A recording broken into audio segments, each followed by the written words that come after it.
কেমন তরের প্রধানমন্ত্রী একটা দেশের, যে তার নিজের দলের যে কয়টা মানুষ ছিল তারাও তাকে ভোট দেয় নাই। নির্বাচন প্রায় 4 মাস পর আবারও রাজপথে সরব কেন বিএনপি? দেখেন, বিএনপির কাজ কি? বিএনপি একটা রাজনৈতিক দল, রাজনীতি করবে, এটাই কাজ। বিএনপির এই নির্বাচনকে উপলক্ষ করে আওয়ামী লীগ যে টর্চার করেছে, আওয়ামী লীগ একটা ফ্যাসিস্ট দল, একজন এক দল এক মার্কা দিয়ে বিভিন্নভাবে নির্বাচন করেছে। সেই আওয়ামী লীগ টর্চার করে রাজপথের বিরোধী দলকে সব জেলখানায় নিয়ে গেছে, তাদেরকে ধরপাকড় এবং টর্চার সেলের টর্চার তো আছেই, পায়ের নখ থেকে শুরু করে হাতের আঙ্গুল থেকে শুরু করে সব তুলে তুলে নিয়েছে। এরকমও হয়েছে আমাদের ছাত্র দলের ছেলেদের।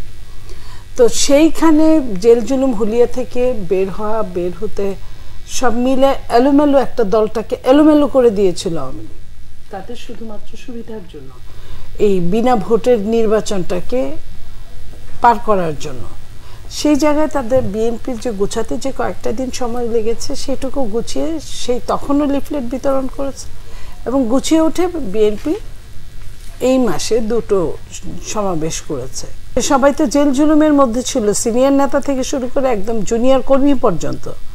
কাউকে যেখানে যাকে অ্যারেস্ট করলে কাজে দিবে সেখান থেকে তাকে অ্যারেস্ট করা হয়েছে। তো সেইটার থেকে কাটিয়ে উঠে একটা লেভেলে এসে বিএনপি কাজ শুরু করেছে এবং চলমান কাজই ছিল, বলতে পারেন যে জনসভাটা করা হয় নাই।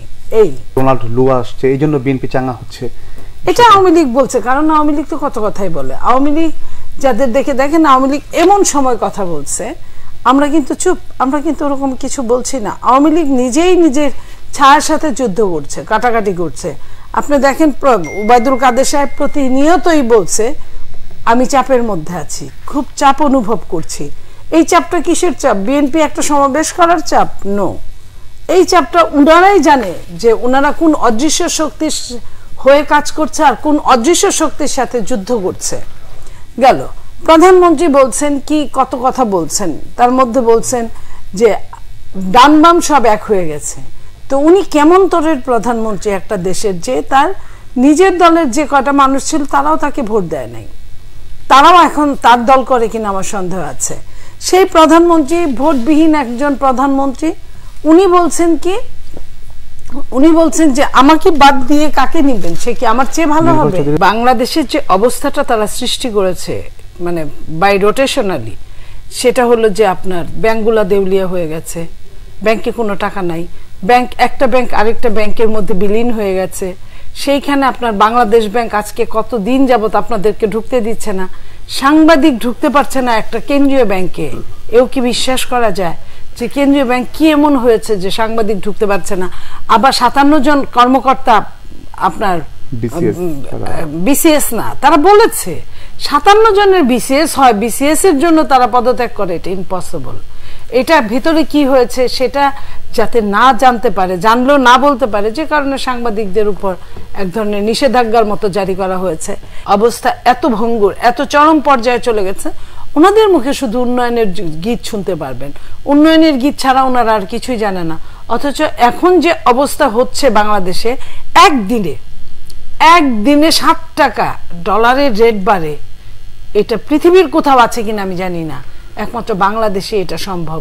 সেই জায়গায় যখন অবস্থা, তখন আবার শুনছি যে আমেরিকা বেশ কয়েকদিন আগে তারা আরেকটা আপনার পাঠিয়েছে, কি বলে, রিপোর্ট পাঠিয়েছে। সেই রিপোর্টে কিন্তু তারা যে জায়গায় ছিল, এই যে এত খুশি হওয়ার, সবাই তলে তলে সব ঠিক হয়ে গেছে, তলে তলে আমরা সবাই মিলে গেছি, তা আমাদের সারা বিশ্ব আমাদের ম্যান্ডেট দিয়েছে, এটসেট্রা এটসেট্রা। আমেরিকা বলেছে যে তাদের সাথে কাজ করবে, কাজ তো রাজতন্ত্রের সাথেও করে, মিডল ইস্টের সাথেও করে, তারা কাজ কার সাথে করে না, কাজ করবে, কিন্তু তারা কিন্তু অভিনন্দন জানায় নাই। সেই আমেরিকা আপনার এখন রিপোর্ট আরেকটা পেশ করেছে। এখন শুনছি, আমি চেষ্টা করে দেই যে এটা আপনার, এখন শুনছি ডোনাল্ড লু আসবে আগামীকালকে। আমরা দেখি যে কিছু শুনছি বিভিন্ন পত্রপত্রিকা আপনাদের মাধ্যমে যে অনেক কিছু নাকি নিয়ে আসছে, প্ল্যান কি করবে না করবে। এটা তারা তো আর একা একা এমনি আসে না, তাদের ওই ধরনের কাজ না থাকলে আমেরিকা থেকে তো আর বাংলাদেশ দেখার জন্য আসার কিছু নাই। মানে আপনাদের ধারণা কি কেমন আসছে? আমাদের ধারণা তারা, আমি আমার ধারণা থেকে বলছি, এখানে এত খুশি বা অখুশি হওয়ার কিছু নাই। দেশের জন্য খারাপ, দেশের জন্য মঙ্গল কিছু না। আর আমাদের ধারণা হলো তারা তাদের স্বার্থেই আসে, তারা কারো স্বার্থে না, বিএনপির স্বার্থে না আওয়ামী লীগের স্বার্থে। আওয়ামী লীগকে নিয়ে যখন তাদের স্বার্থ ছিল তখন 1-11 বানিয়েছে, তারাই বানিয়েছে, তারাই আওয়ামী লীগকে ক্ষমতায় এনেছে, তারাই আওয়ামী লীগকে ক্ষমতায় রেখেছে, আবার তারাই আওয়ামী লীগের পিছনে লেগেছে।